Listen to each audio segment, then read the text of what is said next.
with not 1 bottle of redline, not 2 bottles of redline, but this dude purchased 3 bottles of redline. I'm like, what exactly are you planning on doing with those, bro? You bought enough for the rest of your shifts this month or what? And he responds with the most confident tone, oh no, I'm chugging all 3 of them right now. I'm like, bro, do you value having a heart that beats normally? Is sleeping something that you never want to do again? The girl is like, so you're about to chug 6 times the amount that made me pass out. And this dude just did not care. He's like, well, a little energy drink never hurt anyone. And so he goes and gets a 32-ounce cup from the drink station and put a little bit of lemonade in the bottom and then just starts mixing in all 3 bottles of redline. And if I remember, I think he even poured some Monster into the mix, just for good measure, just in case. And he was being dead serious. He picked it up and chugged the entire 32-ounce cup, the entire mix. Couldn't have taken him more than 30 seconds. And almost immediately, he just started tweaking. He would try to finish a regular task, but couldn't stop making all these skittish and jumpy movements. Even just trying to do something as simple as wiping something down, he'd just be spazzing out the whole time. He said he felt like someone lit his brain on fire and that his skeleton was about to jump out of his body. He also mentioned how he had never felt his heart beat this fast before. I mean, the amount of caffeine and who knows what else that he had just injected into his body was probably insane. And then he stuck out his hands to show us what he meant, and they weren't just shaking, they were pretty much vibrating by him just holding them out. And then he started having this really bad panic attack. He was walking around the kitchen just yelling for no reason, just not acting normal. At one point, he speed walks past us and he's like, I gotta get some of this out of my system. Tell the manager I'm going for a run. And then just walks out the door. Just in the middle of your shift,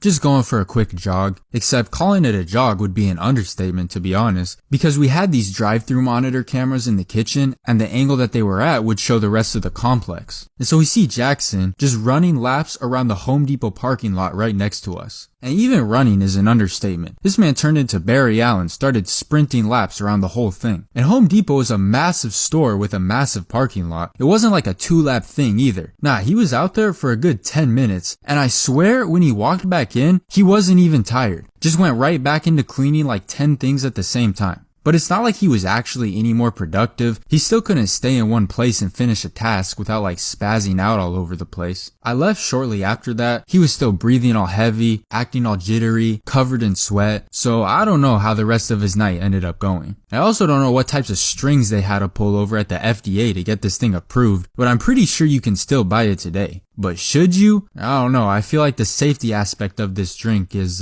kind of up in the air. I mean, it's all fun and games until you're passing out on the floor of a fast food restaurant. Moral of the story, if you ever see a bottle of redline, just unscrew it and flush it down the toilet or something.